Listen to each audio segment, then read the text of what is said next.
Somewhere outside a small Roman city, the most powerful man in the world is burning alive, not on a battlefield, not in a palace, in a peasant's farmhouse. His bodyguards jumped from the window and ran. His generals are gone. His army, the greatest military force on earth, is dead in the dirt outside. His body will never be found. His name is Valens, Emperor of Rome, and he destroyed 600 years of Roman power because he couldn't wait 2 days. This is how it happened. Valens didn't earn his throne. His brother Valentinian, tougher, more respected, more feared, had handed him the eastern half of the empire in 364 AD simply because the army demanded 2 rulers. Valentinian took the west. Valens got the east, not because he was brilliant, because his brother needed someone he could trust. For 14 years, Valens ruled in the shadow of a man who was everything he wasn't. Valentinian won wars. Valentinian was the emperor soldiers wrote songs about. Then Valentinian died. His teenage son, Gratian, inherited the West, 18 years old, already winning battles on the Rhine that made Rome's generals talk about him the way they used to talk about his father. Valens was 50. He had ruled 14 years. He had never won a war. That is the man who marched out of Constantinople in the summer of 378 AD. Not a conqueror, a deeply insecure man who desperately needed a victory before his teenage nephew could take the glory. 2 years earlier, something Rome had never seen appeared on the Danube River. Hundreds of thousands of Goths, entire communities, men, women, children, massed on the northern bank. They weren't invaders. They were refugees. Behind them, moving fast, were the Huns, a cavalry force so brutal that every people in their path had 2 choices: fight and die, or run. The Goths ran to Rome. They asked Valens for permission to cross the Danube and settle on Roman land.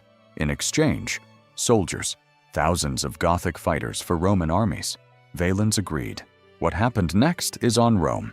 The officials responsible for the Gothic settlement were corrupt. They confiscated Gothic weapons the agreement never required. They charged extortionate prices for rotten food. One Roman commander, documented by the historian Ammianus Marcellinus, traded dog meat for Gothic children, who were then sold as slaves. By 376 AD, the Goths were disarmed, starving, and trapped inside Roman territory. So they did what any people with nothing left to lose will do. They revolted. For 2 years, a Gothic chieftain named Fritigern had been moving through Roman Thrace, burning farms, winning skirmishes, destroying supply lines. By summer 378, his forces were camped near a city called Adrianople. Valens saw his opportunity. His scouts reported 10,000 Goths. Every general he had urged him to wait for reinforcements. He didn't wait. August 9th, 378 AD. Early morning. You are a Roman soldier. You have trained for this since you were a teenager. You are part of the finest military machine in the history of the world. This morning, you are marching 8 miles through the Thracian summer heat. August in the Balkans. Full armor. No food. Barely any water. Your commanders told you this would be a quick engagement, a cleanup exercise against an outnumbered rabble. You believe them. After 4 miles, you can see the Gothic camp on a hilltop, ringed with wagons chained together into a crude wall. Gothic warriors are screaming, beating their shields. You can hear it from down here. Your mouth is dry. Your armor is cooking in the sun. Gothic envoys ride out under a truce flag. Fritigern wants to negotiate. He is offering peace. Valens' generals lean toward accepting. The army is exhausted. They are not ready. Valens is ready. He has been ready for 14 years. He waves the envoys away. Then someone in the Roman vanguard panics. A unit of archers opens fire, without orders, and the last chance to stop what is coming disappears.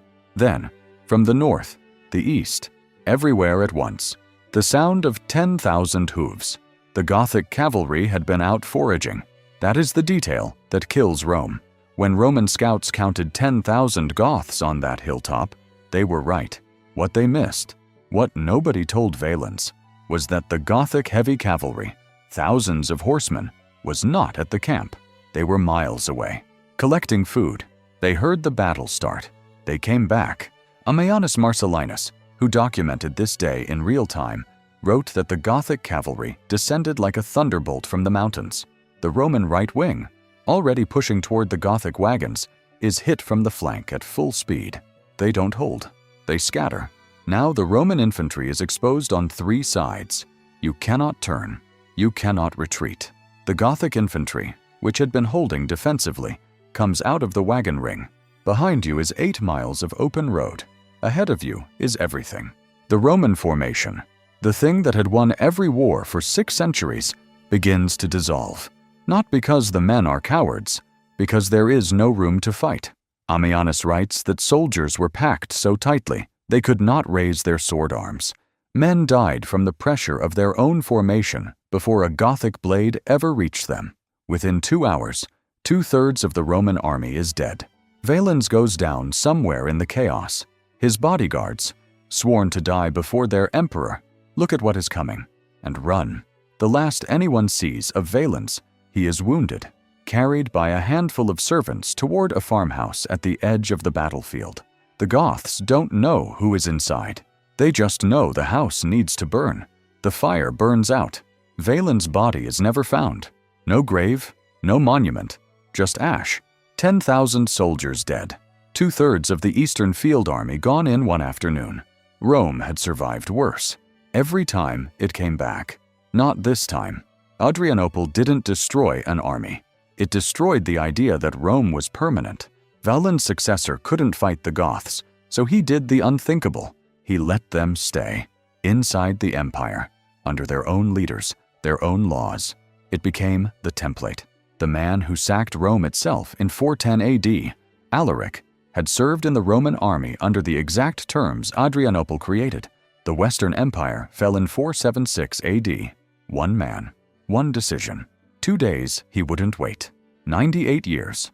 The Roman historian Ammianus Marcellinus called Adrianople the beginning of evils for the Roman Empire, then and thereafter.